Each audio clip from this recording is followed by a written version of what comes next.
নমস্কার বন্ধুরা, আজ আমরা চলে এলাম ইকো আদিনা পার্ক। আমরা 20 টাকা দিয়ে টিকিট কেটে ঢুকে পড়লাম। ঢুকেই দেখি বাচ্চাদের খেলার জায়গা, ছোট ছোট খেলার সব জায়গা রয়েছে। এতে অনেক কিছু আছে। তার সামনে একটা দেখছি রেস্টুরেন্টের নাম খাদ্য ছায়া। এখানে আবার পিকনিকও করা হয়। এখানে আবার আই লাভ গাজলও লেখা আছে। আর এই একটা বাদামের গাছ, তার সুন্দর লাল পাতা, তার মধ্যে সূর্যের আলো পড়ে তার সৌন্দর্যটা এত ভালো লাগছে যে কি বলবো, এত সুন্দর লাল। এই জায়গাটা একটা হার্ট শেপ ফুলের গাছ লাগিয়ে আছে, যেখানে ছোট ছোট ফুল গাছ আছে, সেটা বড় হলে আরও ভালো লাগবে। চতুর্দিকে শুধু সবুজ আর সবুজ। এখানে আবার দুটো পুকুর আছে।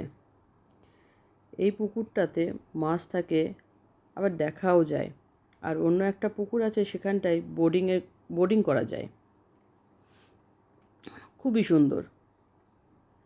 এই এই যে খাদ্য ছায়া মানে রেস্টুরেন্ট, এখানে তোমরা যেতেও পারো, খেতেও পারো, আবার বাইরে থেকে চিপস স্ন্যাক্স সব নিয়ে আসতে পারো। এই যে সেই আদিনা মসজিদ, এই মসজিদের পেছনেই এই ইকো পার্কটা রয়েছে। খুবই